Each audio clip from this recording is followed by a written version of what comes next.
Bonjour à toutes et à tous et bienvenue sur l'émission de Web Radio spéciale musique arabe présentée par les élèves de 4e A. Aujourd'hui, nous allons aborder plusieurs sujets concernant cette musique très célèbre.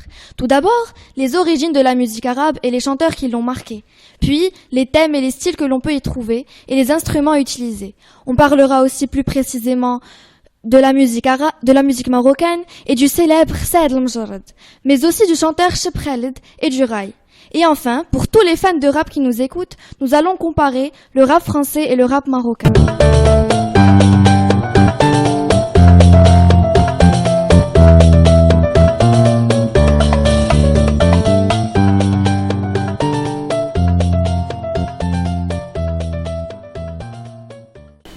Sans plus attendre, accueillons Lina Dakhil.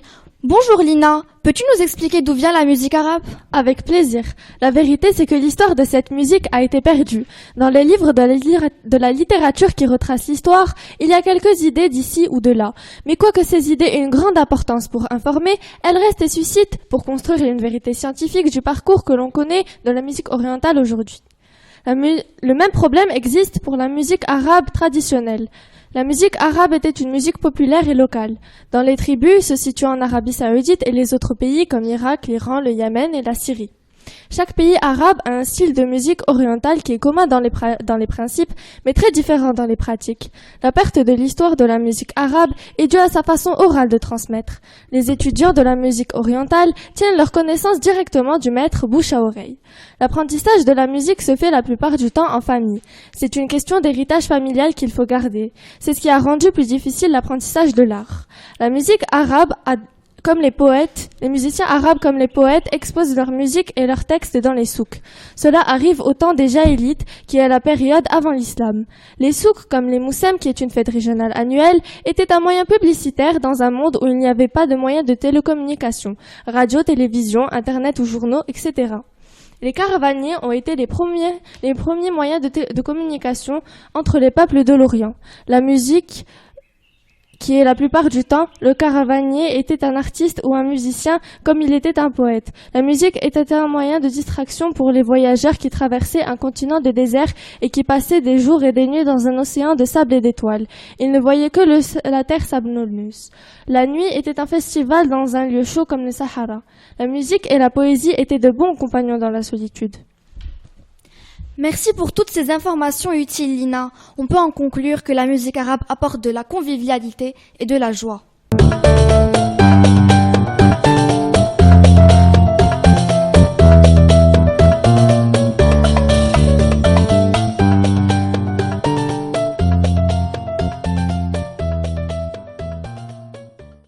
À présent, Slimane va nous présenter certains chanteurs et chanteuses qui ont marqué la musique arabe. Bonjour aux auditeurs qui nous écoutent sur la web radio du collège Jacques Majorel.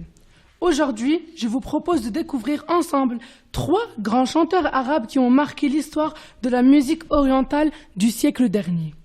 Tout d'abord, et priorité aux dames, parlons un peu de la diva de la chanson arabe, Kelsoum. Kelsoum, de son vrai nom, Fatima Ibrahim El-Sayyid, serait née le 31 décembre 1898. Ou le 4 mai 1904, et décédée le 3 février 1975.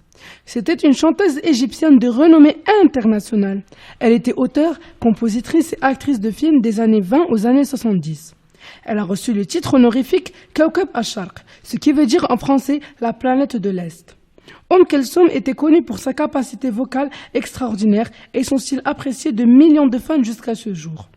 Kelsoum a été l'une des plus grandes et les plus influentes chanteuses arabes du XXe siècle. L'autre grande dame de la chanson arabe que je vous propose de découvrir avec moi n'est autre que la diva libanaise, Fayrouz. Fayrouz, de son vrai nom, Nouhad Haddad, est née le 20 novembre 1935. Elle a d'abord été remarquée au Festival international de Bahlabek, lorsque les frères Rahbani commencent à composer pour elle.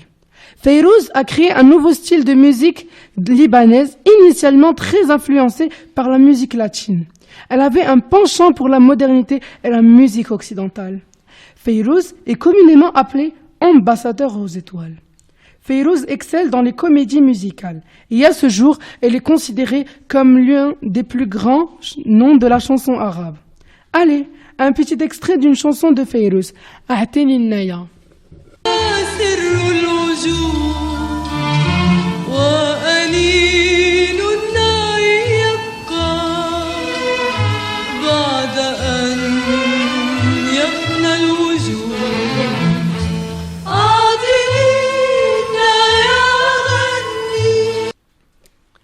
Maintenant, découvrons ensemble un grand monsieur de la chanson arabe, Abdel Halim Ali Shabana, communément connu sous le nom de Abdel Halim Hafiz.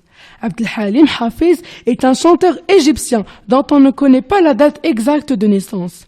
Il serait né le 21 juin 1929 ou en mars 1930. Il est mort en 1977. Il est considéré comme le chanteur arabe et égyptien de tous les temps. En plus de chanter, Halim a également été un acteur, chef d'orchestre, homme d'affaires, professeur de musique et producteur de films. Abdel Halim Hafiz est considéré comme l'un des cadres grands de la musique égyptienne et arabe avec Kalsoum, Mohamed Abdel Wahab et Farid Al-Atrash. Il est connu comme El Anabil El Asmar et également connu comme une icône de la musique arabe moderne. À ce jour, sa musique est toujours appréciée à travers le monde arabe. Merci à mes chers auditeurs et à bientôt. Merci pour toutes ces informations. Merci. Ce qui est extraordinaire avec ces voix, c'est qu'elles sont encore écoutées et aimées de nos jours, même si elles datent de plus de 50 ans.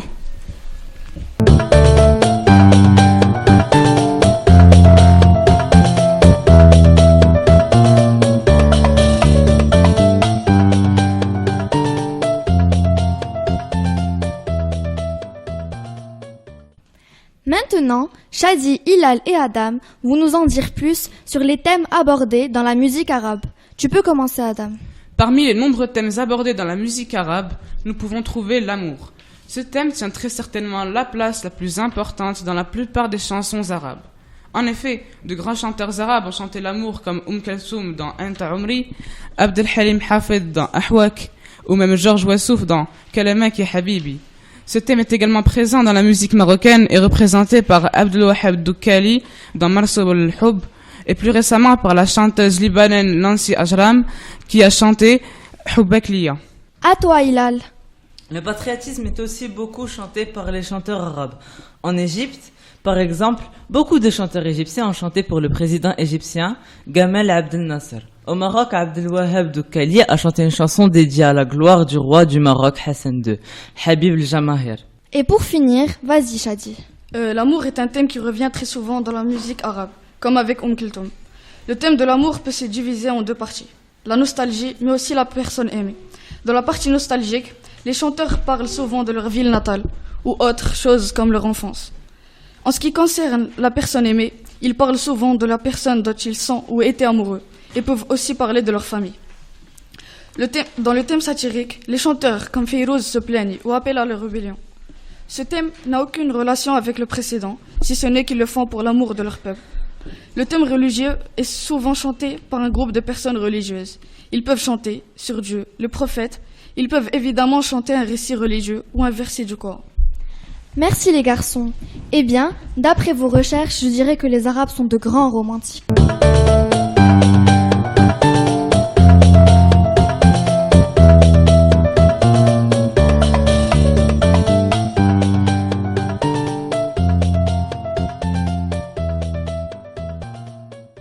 السلام عليكم لينا وبسمة. سوف تقدمان لنا أنواع الموسيقى العربية. تفضلان. الموسيقى الشعبية أقسامها كثيرا، أهمها فن العيطة، وهو فرع أساسي من فروع الموسيقى الشعبية في المغرب. هو فن مغربي قديم ظهر منذ عصور سلاطين المغرب، وتبلور أثناء فترة لاستعمار نوع مقاومة ضد المحتل، وهو لون غنائي يعتمد على أشعار تحمل معاني مرمزة لا يفهمها إلى أصحاب البلد، كنوع من الشفرة السرية بين المقاومين من النساء والرجال ضد العدو. يرتبط هذا الفن بالسهول الوسطى للساحل الأطلسي، وينتشر في المناطق الفلاحية والزراعية التي كان ساكنها يرتجلون القصائد مستوحى من حياتهم الاجتماعية. الطراب الأندلسي هو الذي انتقل مع الموجات لهجرة من الأندلس إلى مناطق المغرب العربي بعد سقوط الأندلس، ولا نزال نشهد حتى اليوم السهرات والفعاليات الثقافية ضخمة مخصصة للطراب الأندلسي حفاظا عليه كموروث ثقافي جليل في المغرب. وهناك أيضا ممارسات أسبوعية من خلال الجمعيات أو الأفراد الذين يخصصون وقتهم لتعليم أو غناء الطراب الأندلسي. تقوم الموسيقى الأندلسية في إيقاعها على ما يسمى النوبة، وعدد النوبات المستعملات اليوم في المغرب 11 نوبة. ويميز الطراب الأندلسي طبعه الديني والفني، وكان مقتصرا على علية القوم من العلماء ورجال الدين، ولكنه اليوم مجال المتاح للفنانين المؤهلين لخوض في ميدان الطراب الأندلسي الذين استطاعوا الحفاظ على نوباته وزي التقليدي مرافق له. شكرا لكما. إذن الموسيقى العربية متنوعة جدا.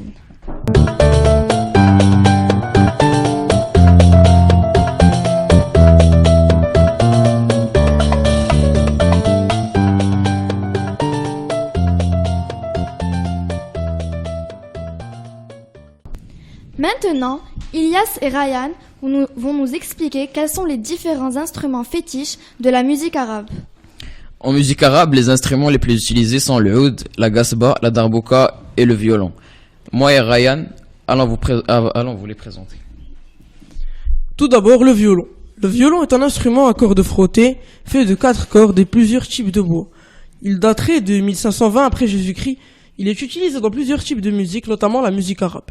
Il est constitué de plusieurs parties, le coussin, le manche, la caisse de résonance et enfin les cordes. Il mesure généralement entre 26 et 59 cm. Ilyas, dis-nous en plus sur la darbouka. La darbouka est un instrument à percussion. C'est un tambour en forme de gobelet. Elle daterait de 1100 avant Jésus-Christ. Il est principalement utilisé en Afrique du Nord. Cette dernière est généralement faite en terre cuite ou en céramique. Sa longueur est entre 10 à 60 cm et sa largeur entre 5 à 40. Voici un extrait.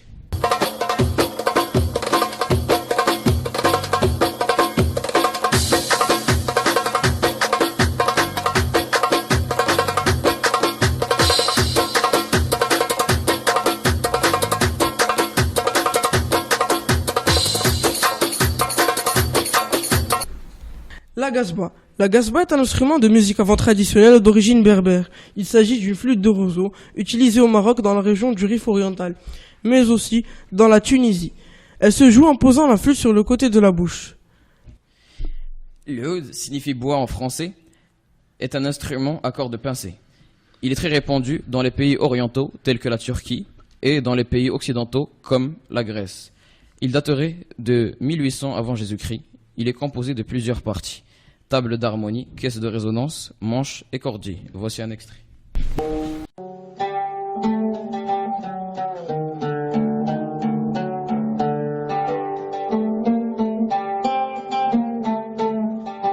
Merci à vous.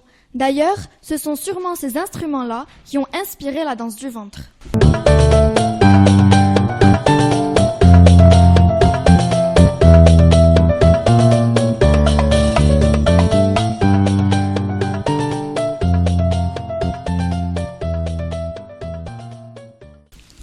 À présent, passons à notre culture locale, musique de chez nous, la musique marocaine. Basma, à toi de nous en dire plus à ce sujet. La musique marocaine n'est pas juste la musique moderne d'aujourd'hui. Donc, si vous êtes intéressé, écoutez plus d'informations sur la musique marocaine. La musique marocaine est très riche. Elle se caractérise par sa grande diversité d'une région à l'autre, comme la musique arabo-andalouse, comme le sha'bi, la haïta des arabophones, des plaines ou le hassani. La musique amazigh, comme la rgada du Rif ou la hidaous du Souss. Ou encore la musique nawa. Par ailleurs, il existe une nouvelle génération de jeunes qui créent une musique qui synthétise l'esprit marocain, avec l'influence de musique du monde entier, le blues, le rock, le métal, le reggae et le rap marocain.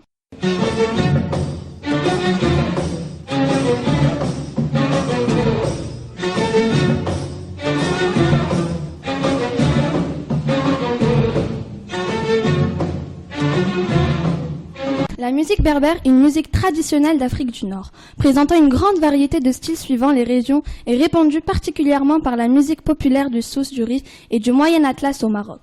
Les instruments qu'on utilise pour la musique berbère sont les suivants. Le banjo est un instrument de musique à cordes pincées, originaire du Nord américain, avec sa table d'harmonie à membrane.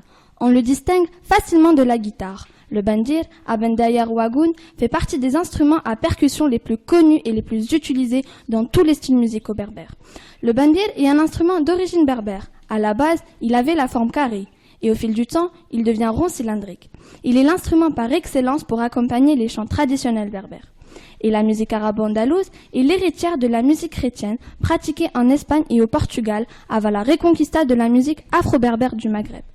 Les instruments utilisés sont le riq ou le tar, le tambourin arabe qui est l'instrument maître de l'ensemble, car c'est lui qui donne le rythme de base. Les naqarat, petites timbales frappées aux baguettes. La darbouka, tambour en calice, en bois d'olivier ou en poterie, couvert d'une peau de chèvre ou de poisson. Et pour conclure, la musique marocaine est constituée de plusieurs genres et de styles musicaux qui sont fascinants à écouter. Merci Basma, nous sommes très fiers de la diversité marocaine et on espère qu'elle continuera à nous faire danser.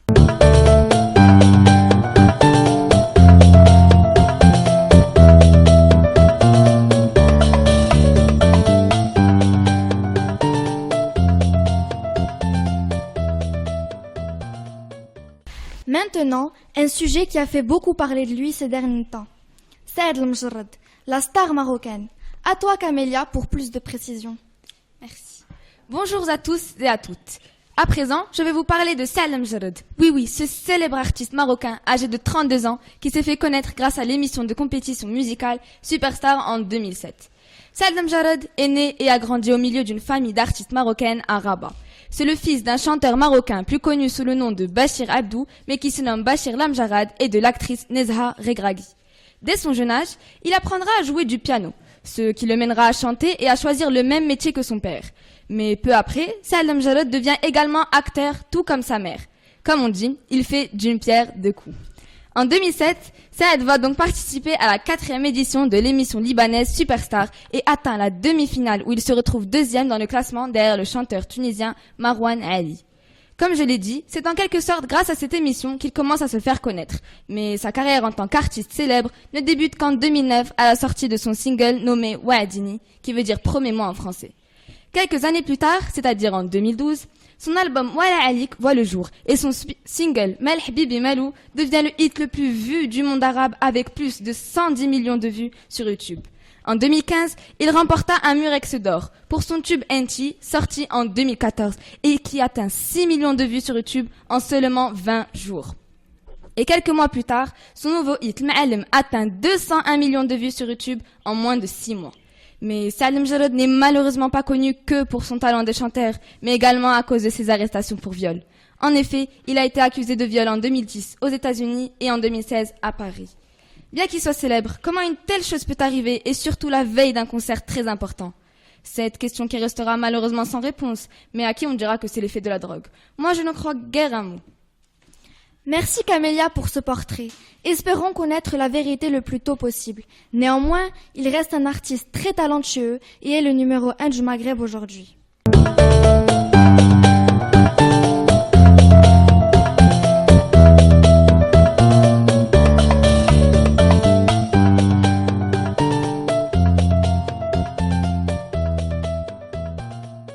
Maintenant, Lina Sekat va nous parler du rail et de Cheb Khaled, l'un des chanteurs maghrébins les plus célèbres de notre époque. Bien sûr, grâce à ses chansons Aïcha et C'est la vie.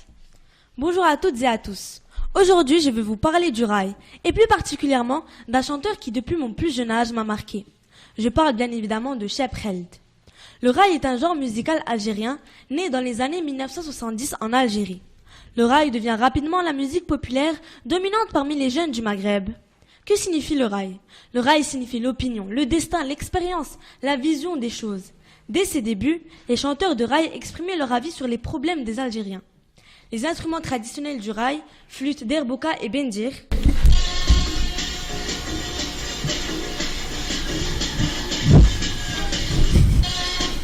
s'accommodent de nouveaux instruments. Violon, accordéon, luth et guitare acoustique.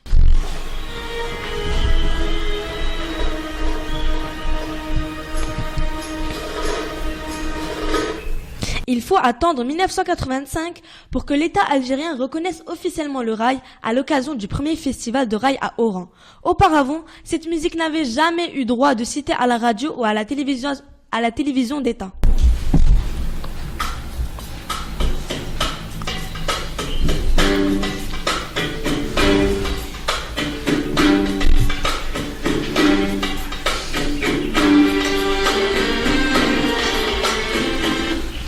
Khaled Hadj Ibrahim, connu sous le nom de Sen Cheb Khaled, né le 29 février 1960 à Oran, en Algérie, est un chanteur-compositeur et multi-instrumentiste algérien de rail. Il a commencé à enregistrer au début de son adolescence sous le nom de Cheb Khaled, arabe pour jeune homme Khaled, et est devenu le chanteur algérien le plus célèbre au niveau international dans le monde arabe, et à travers plusieurs continents. Sa popularité lui a valu le titre de roi du rail. Ses chansons les plus populaires sont Didi,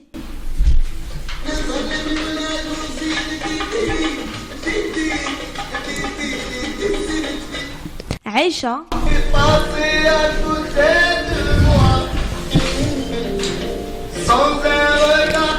et C'est la vie.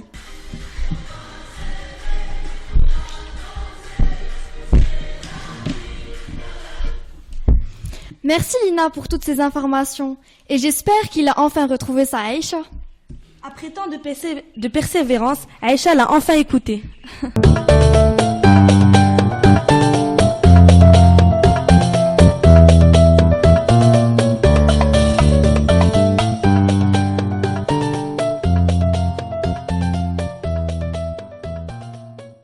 À présent, accueillons Abla qui va comparer le rap français et le rap marocain. Un style, de langue, y a-t-il une réelle différence, Abla ? Bonjour à toutes et à tous. Aujourd'hui, je vais vous présenter un sujet qui me tient à cœur. C'est le rap français et le rap marocain, dont on n'entend pas souvent parler d'ailleurs. Les deux rappeurs dont je vais vous parler sont Mouslim et Nekfeu, deux rappeurs très connus dans leur catégorie.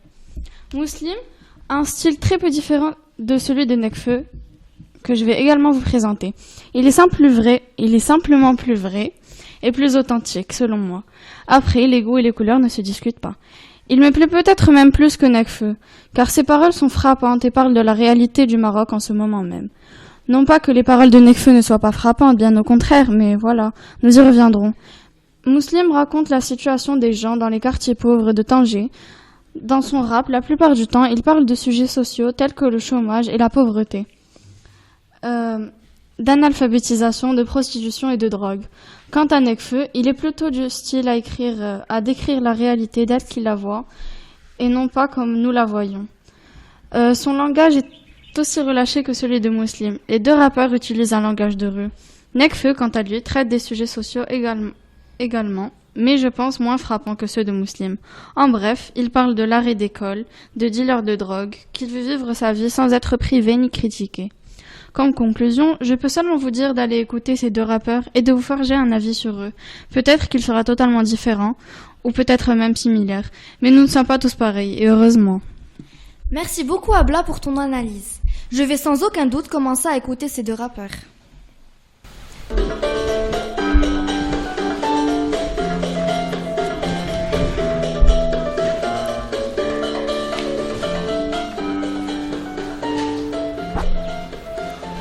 Cette émission est maintenant terminée. Nous vous remercions de nous avoir écoutés jusqu'à la fin. Un spécial remerciement à nos professeurs qui nous ont encadrés, Madame Maz, Madame Elouzi et Madame Breton.